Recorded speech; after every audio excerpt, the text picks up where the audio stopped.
இன்னைக்கு இடி நடவடிக்கை எடுத்திருப்பதெல்லாம் பாத்தீங்கன்னா எங்களுடைய காலத்துல போட்ட எந்த எஃப்ஐஆர் இல்ல.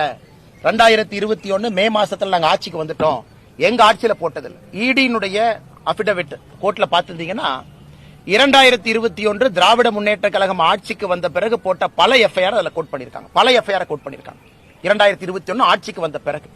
அதையே திமுக மறைத்து எங்களுக்கும் அதற்கும் தொடர்பு இல்லைங்கிறாங்க. செகண்ட், இன்னைக்கு தமிழகத்தில் எல்லாரும் பேசக்கூடிய ஒரு விஷயம், 10 ரூபா 20 ரூபா ஒரு குவார்டர் பாண்டுக்கு எக்ஸ்ட்ரா வாங்குறாங்க.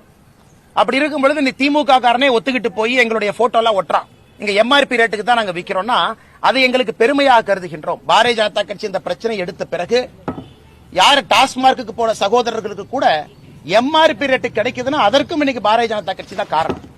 அது மட்டும் இல்ல, தொடர்ந்து பேசக்கூடிய எல்லா விஷயங்களுமே ஜெகத் ரட்சகன் அவங்க 2019 அக்காட் அவங்க வீட்டுல நடந்த ரைடு. நான் சொல்ல அக்காட பத்தி அன்னைக்கே 1000 கோடி ரூபாய் என்று இன்கம் டாக்ஸ் சொன்னாங்க. அவருடைய சாராய ஆலையில வரி ஏய்ப்பு நடந்திருப்பது. அதனால் தொடர்ச்சியா நீங்க பாத்தீங்கன்னா திமுக இன்னைக்கு சொல்லலாம், நாளைக்கு சொல்லலாம். இடியும் இங்க தான் இருக்க போது, திமுகவும் இங்க தான் இருக்க போது, நீங்கள் இங்க இருக்க போறீங்க, நான் இங்க தான் இருக்க போறேன்.